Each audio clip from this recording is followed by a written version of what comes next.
오늘 우리에게 주시는 하나님 말씀 에베소서 1장에 있는 말씀입니다.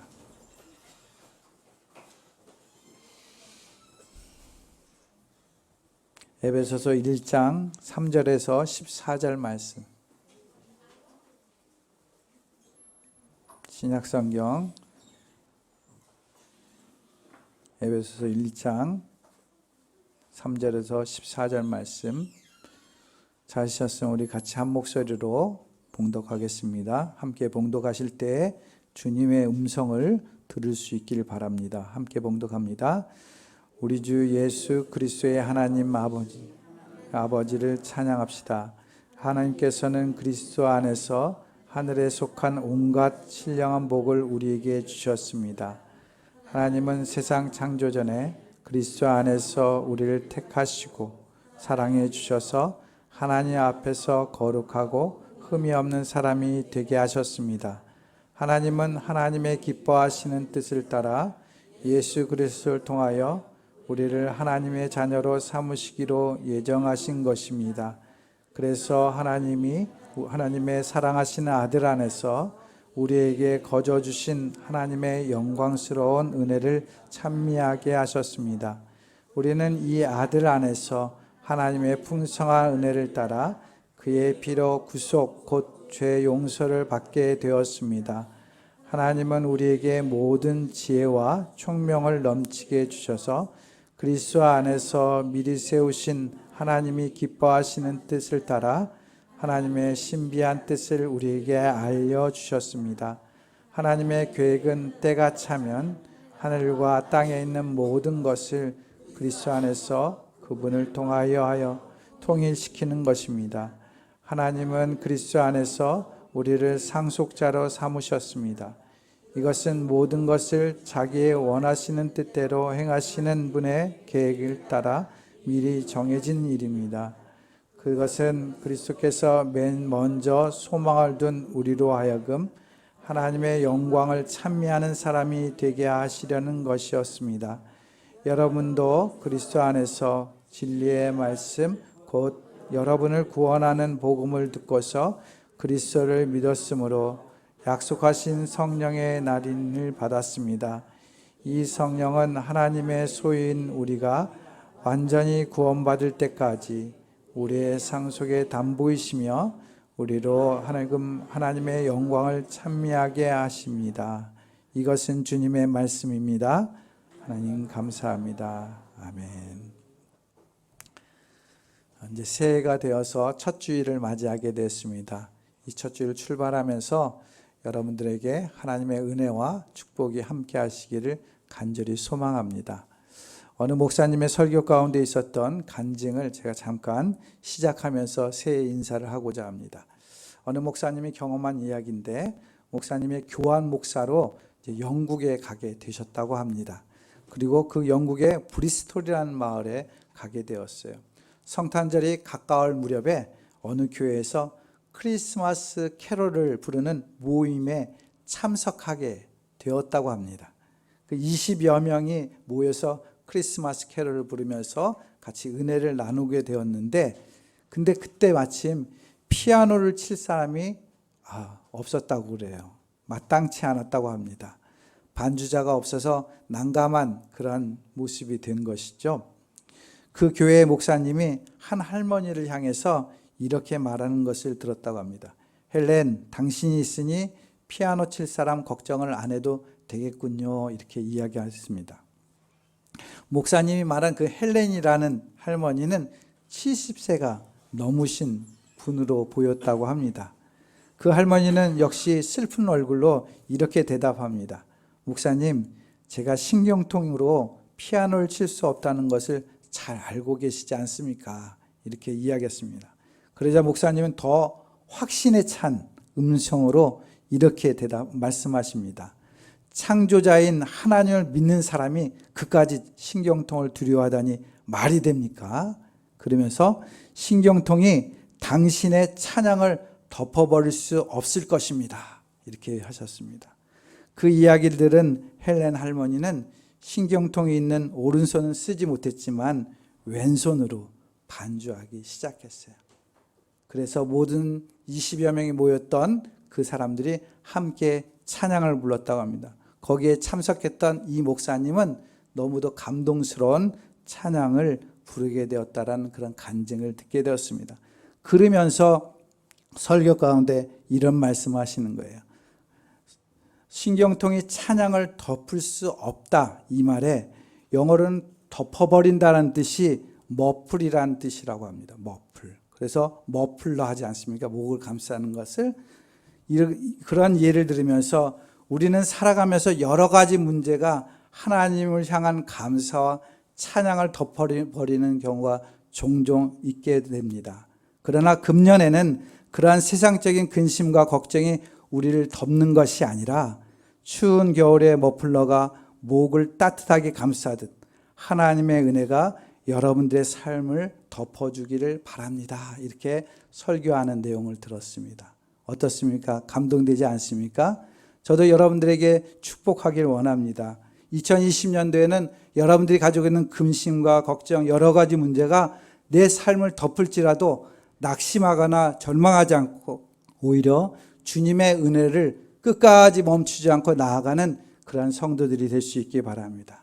그래서 여러분의 삶에 은혜가 넘쳐서 하나님 앞에 더 귀한 축복을 누리기를 간절히 축원합니다.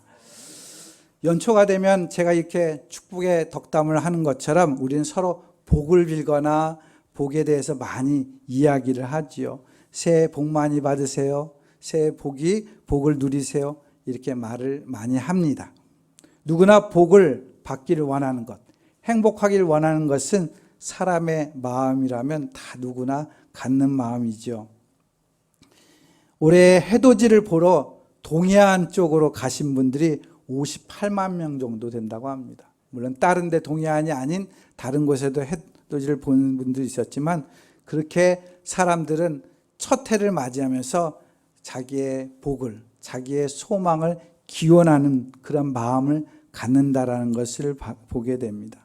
사랑하는 성도 여러분, 여러분들도 하나님 앞에 복을 누리기를 원하시죠? 다 누구나 복 받기를 원하는 것은 인지상정인 것 같습니다. 영국의 심리학자인 로스웰과 인생 상담사 코언이라는 사람이 자신이 얼마나 행복한지를 스스로 측정하는 행복지수라는 것을 한번 발표한 적이 있다고 해요.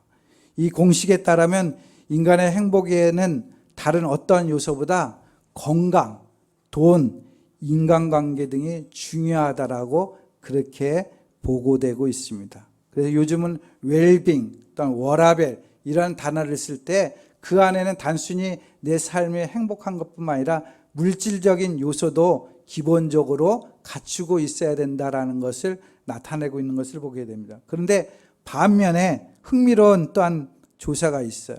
미국 미시간 대학 사회연구소에서 행복지수를 조사했는데 조사 대상은 82개국 나라를 조사했어요. 그중에 행복지수가 가장 높은 1위 나라가 어디냐면 중남미에 있는 푸에르토리코라는 나라가 1위를 차지했다는 것이에요. 그리고 나서 멕시코, 덴마크, 아일랜드 순이었다고 합니다. 대부분이 중남미나 서유럽 국가였다고 그래요. 미국은 한 15위, 한국은 49위, 그리고 일본 42위, 중국 48위에 올랐다고 합니다.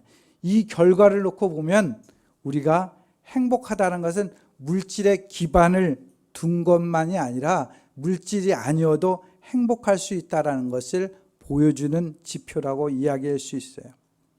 성경에서도 보면은 복에 대해서 말씀하고 있죠. 누구나 복에 대해서 원하는 것처럼 성경도 가장 중요한 핵심 단어가 있다면 복이라는 이야기를 많이 사용합니다. 오늘 본문에서도 보면 복이라는 이야기를 사용해요.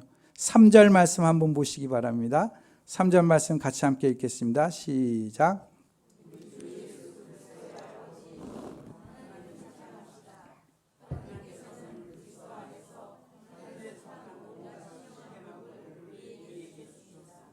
아멘. 바울은 그리스도인들에게 복에 대해서 이야기하는데 무슨 복입니까? 하늘에 속한 온갖 신령한 복에 대해서 소개해요. 에베소를 서문, 지금 3절에서 14절 1장 시작했는데 그 서문인 3절에 보면은 우리가 복이란 단어가 한 번 나옵니다. 세번역 성경에. 그러나 원래 원문에는 세 단어가 나오고 있어요.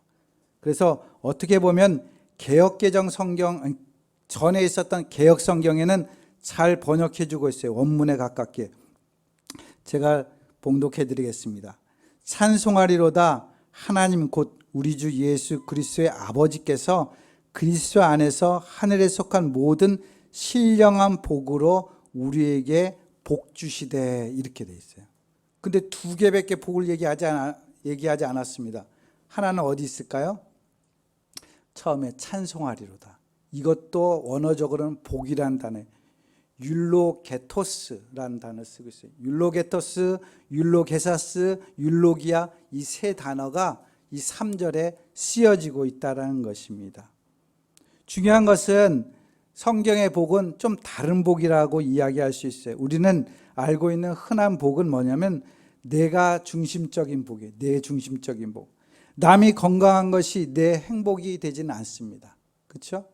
내가 먼저 건강한 다음에 남이 건강하면 다 행복한 게 보이지, 나는 건강하지 않은데 다른 사람들이 건강하면 그거는 행복한 것으로 나에게 다가오지 않아요.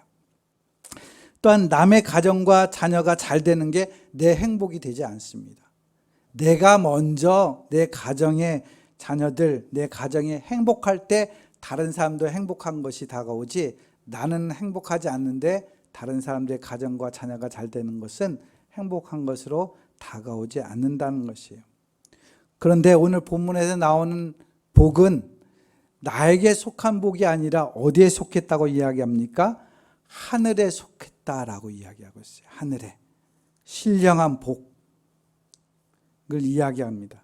우리가 세상의 모든 것을 다 누리고 있을지라도 하늘에 속한 복을 내가 취하지 못한다면 내가 가지고 있는 모든 것은 성경에서는 썩을 양식이다, 썩어버리는 양식이다, 이렇게 이야기하고 있다라는 것이죠.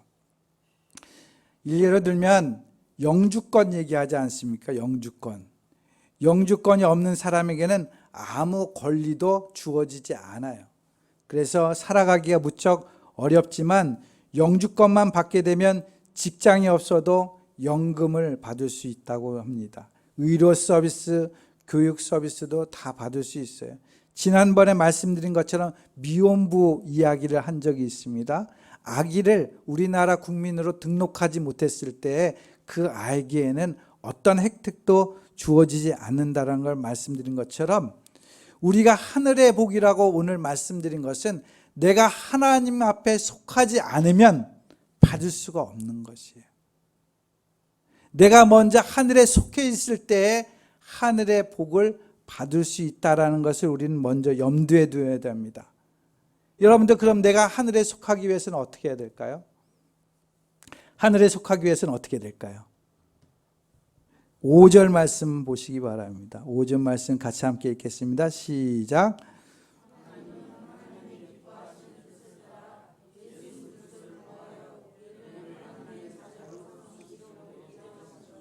아멘. 내가 하늘에 속한 복을 받기 위해서 뭐가 돼야 되냐? 하나님의 자녀가 돼야 됩니다.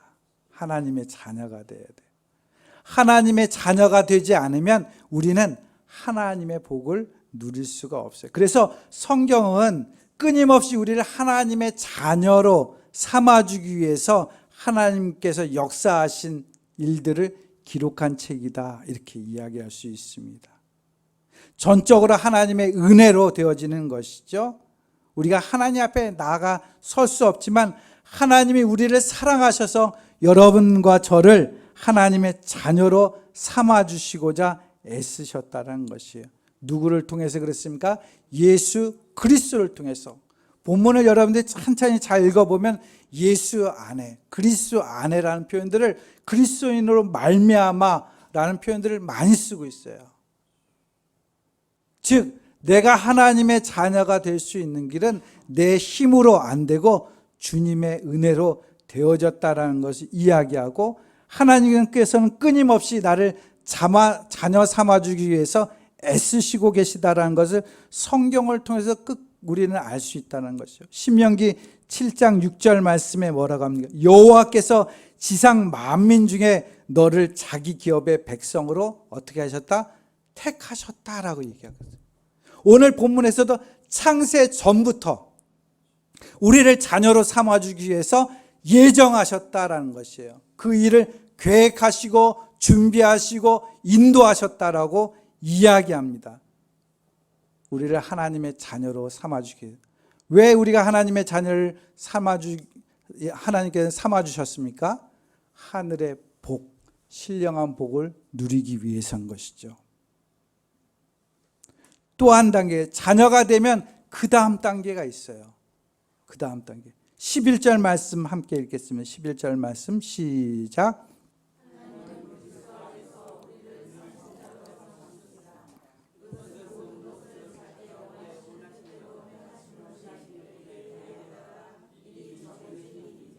아멘. 자, 자녀가 되면 무엇이 될 수 있을까? 상속자가 되는 거예요. 상속자. 내 재산, 내가 가지고 있는 것 다 누구한테 물려줍니까? 자녀한테 물려주는 것이죠. 기여하는 거죠. 기부하는 것이죠. 자녀가 돼서 상속자로 삼아주셨다는 것이에요. 그래서 우리는 내가 상속자가 되었다는 사실을 알아야 돼요. 하나님께서 가지고 있는 재산, 뭐 요즘 표현으로 재산, 가지고 있는 권세, 하나님의 능력, 하늘에 속해 있는 모든 것을 부여받을 수 있는 상속자가 되었음을 우리는 알아야 돼요. 그래서 요한복음 1장 12절 말씀 보면 뭐라고 합니까? 하나님의 자녀가 되는 뭘 주셨다고 표현되고 있어요? 권세. 근데 이제 이게 세번역 성경에 뭐라고 하냐면 특권이라고 되어 있어요. 특권. 아무나 가질 수 있는 게 하나님을 영접해서 내가 하나님의 자녀입니다 라고 고백하며 살아가는 사람에게 하나님에게 상속받을 특권이 있다라고 말씀하고 있는 것이에요. 사랑하는 성도 여러분, 여러분은 지금 하나님의 자녀임을 믿으십니까? 내가 하나님 앞에 상속받은 자임을 여러분들 믿고 계십니까? 분명히 고백할 수 있어요. 내가 하늘의 신령한 복을 받기를 원한다면 내가 하나님의 자녀가 되어야 돼요. 그 자녀가 된다면 하나님이 나의 아버지이심을 고백할 수 있어야 된다는 것이죠. 여러분들이 기도할 때 어떻게 기도합니까? 하나님, 기도하는 것도 중요하죠. 하나님 아버지, 나는 주님의 자녀입니다. 주님께서 가지고 있는 그것을 상속받을 자입니다 라고 고백할 수 있어야 돼요. 그래서 기도할 때 하나님 자녀가 주님 앞에 왔습니다. 자녀가 아닌 사람이 왔는데 복을 주실 수 있을까요? 아니라는 것이죠. 택한 백성, 하나님의 자녀만이 하나님의 축복을 누릴 수 있다라는 것입니다. 사랑하는 성도 여러분, 여러분들은 하나님의 자녀임을 새해를 통해서 고백하며 나갈 수 있길 바랍니다. 물론 이전에도 다 알고 있었어요. 여러분들 교회 다니는 나는 하나님의 백성입니다. 하나님의 자녀입니다. 다 고백하며 살았어요. 그러나 중요한 것은 단순히 입으로만 고백하는 것이 아니라 내가 진짜 하나님의 자녀됨을 믿고 그것을 신뢰하며 나아갈 수 있어야 되는 것이죠. 그 신뢰 통해서 우리가 무엇을 할 수 있습니까? 오늘 본문 3절에 뭐라고 시작되고 있어요? 뭐라고 시작되어 있어요? 처음에 우리 주 예수 그리스도의 아버지이신 하나님을 어떻게 한다고요? 찬양합시다. 율로게토스라고 얘기해요. 이것은 찬양합시다도 되지만 복이라는 단어하고 같은 단어라고 말씀드렸습니다. 즉 우리가 하나님의 자녀로서 상속받은 자로서 가장 먼저 그 복을 어떻게 나타날 수 있느냐? 찬양을 통해서 나타날 수 있는 거예요. 그래서 우리 김일환 집사님 이 자리에 없지만 우리 찬양팀이 같이 찬양의 시간을 함께 하고 있지 않습니까? 그 찬양을 통해서 무엇을 확인할 수 있는 것이에요? 나에게 하나님이 복 주셨다는 걸 확인할 수 있는 거예요. 나는 하나님 앞에 자녀입니다. 복된 사람입니다. 하나님이 나에게 복을 주셨습니다. 기쁨으로 찬양을 할 수 있는 것이에요. 근데 아까 내가 말씀한 것처럼 우리 김일환 집사님 웃는 사람이 별로 없는 것 같다. 자신도 웃지 않는다. 그렇게 얘기했잖아요. 그렇죠? 복을 받고 있는데, 내가 복을 누리고 있는데, 하나님의 그 복을 나타내고 찬양하고 있는데 기쁨이 없어요. 아마 현찰로 주면 기뻐할걸요? 그 요즘 뭐 지나갔지만은 TV에 보니까 유퀴즈 온 더 블럭인가 그거면 퀴즈를 맞히면 100만 원 주는 그런 프로그램이 있었던 것으로 알고 있습니다. 100만 원 타니까 사람들이 기뻐서 난리는. 우리는 하늘에 속한 신령한 복을 받는 사람들이에요. 그 자리에서 우리가 그 복을 누리면서 찬양하고 있는데 기뻐하지 않을 수 있습니까? 사랑하는 성도 여러분, 언제나 우리가 찬양을 부를 때 내게 복이 임하는구나, 내게 하나님의 축복을 누릴 수 있구나 라는 그러한 감격으로 나아갈 수 있는 저와 여러분들이 될 수 있기를 바랍니다. 본문에서 3절에서 14절까지는 그 이야기를 누누이 6절, 12절, 14절 말씀 보세요. 계속 찬미하려 하십니다. 찬미하려 하십니다. 이사야서 43장 21절 말씀에서도 이 백성은 내가 나를 위하여 지었나니 나의 찬송을 부르게 하려 하심이라. 누구만이 찬송할 수 있어요? 하나님이 택한 백성, 하나님이 지은 백성만이 찬송을 부를 수 있도록 그 특권을 주셨다는 겁니다. 그건 나에게 주신 복이에요. 내가 찬송할 수 있는 건 복을 누리고 있는 것입니다. 사랑하는 성도 여러분, 언제나 우리가 고난 중에 있을지라도, 어려움 중에, 환난 중에 있을지라도 찬송하는 일에 우리가 쉼이 없기를 바랍니다. 하나님 앞에 주신 복을 누리는 저와 여러분들이 될 수 있기를 바랍니다. 그런데 예배에는 반드시 하나님 앞에 찬미하는 것도 있지만 우리가 결단하고 헌신하는 것이 있어요. 예배실 문 밖을 나가면서부터 우리는 일상의 예배를 또한 시작해야 됩니다. 조지 워싱턴의 일화입니다. 벨리 포지 전투라는 이야기가 있어요. 벨리 포지 전투에서 이루어졌던 일인데 그 전투에서 미군은 고전을 면치 못했다고 합니다. 이 전투는 영국군과 또한 미국과 프랑스 연합군이 했던 독립투쟁 전투였어요. 식량은 떨어지고 몹시 추운 겨울이었어요. 정부 시찰단이 워싱턴에 와서 워싱턴 장군에게 와가지고 이런 말을 합니다. 현명하신 워싱턴 장군이여, 당신의 지혜와 용기는 대단합니다 라고 칭찬을 늘어놓았다고 합니다. 그러자 워싱턴은 이렇게 이야기합니다. 내가 그런 말을 듣는다고 해서 기뻐할 것 같소. 한마디만 말하겠소. 도대체 지금 당신은 나라를 위해서 무엇을 하고 있소? 라고 말했다고 합니다. 많은 기독교인들이 예배를 드릴 때마다 하나님의 이름을 높이고 모든 좋은 말로 하나님을 경배드립니다. 그러나 하나님은 말로 차려놓은 제사를 기뻐하지 않습니다. 말씀에 순종하지 않는 말잔치뿐인 예배를 드린다면 하나님께서는 이렇게 물을 것입니다. 도대체 너는 나를 위해서 무엇을 하고 있느냐? 이에 대해서 사도 바울은 우리에게 이렇게 권면하고 있어요. 로마서 12장 1절 말씀 보시면 여러분의 몸을 하나님께서 기뻐하실 거룩한 산 제물로 드리십시오. 이것이 여러분이 드릴 합당한 예배입니다 라고 이야기합니다. 아버지를 사랑하는 사람으로서, 하나님의 자녀된 사람으로서 무엇을 해야 되냐? 하나님을 사랑해야겠죠. 하나님을 사랑하고 하나님이 기뻐한다는 일이 뭡니까? 바로 믿음으로 행하는 일이에요. 히브리서 11장 6절 말씀 보면 하나님을 기쁘게 하는 일은 뭡니까? 믿음으로 하는 일을 기쁘게 한다고 그래요. 믿음이 없이는 하나님을 기쁘시게 할 수 없다라고 이야기합니다. 하나님이 기뻐하시는 일은 찬양뿐만 아니라 우리가 믿음으로 행하는 일이에요. 근데 그 믿음은 무엇에 대한 믿음입니까? 하나님에 대한 믿음뿐만 아니라 말씀에 대한 믿음이죠. 그래서 우리 종교개혁자들이 무엇이라고 외칩니까? 종교개혁자들이 오직 믿음으로라고 외칠 때 그 뒤에 따라 붙는 게 있어요. 오직 말씀으로. 즉 우리의 믿음은 말씀에 대한 믿음을 갖고 행해야 된다는 것을 이야기합니다. 사랑하는 성도 여러분, 이 세상을 하나님께서 만드실 때 말씀으로 창조하셨어요. 그래서 그 말씀으로 인해서 하나님 창조된 세계를 보고 뭐라고 생각하셨습니까?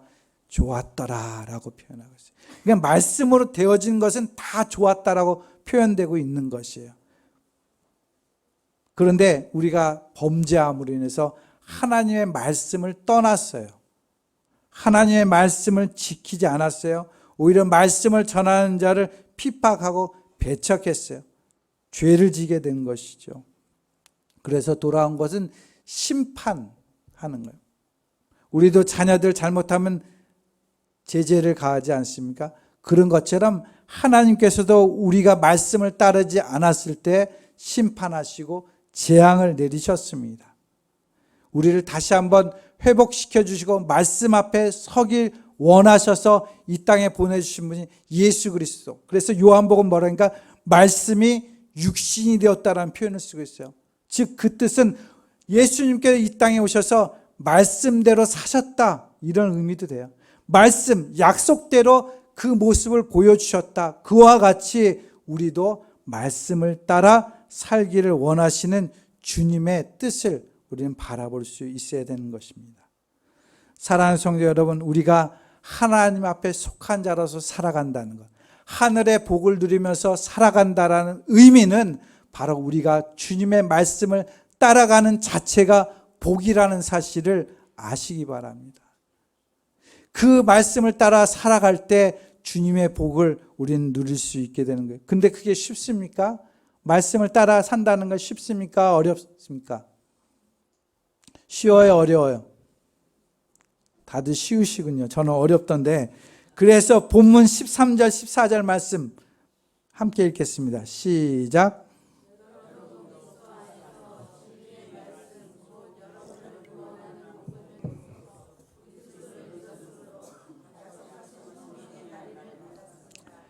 이 성령은 하나님의 소유인 우리가 완전히 구원받을 때까지 우리의 상속의 담보이시며 우리로 하여금 하나님의 영광을 찬미하게 하십니다. 아멘.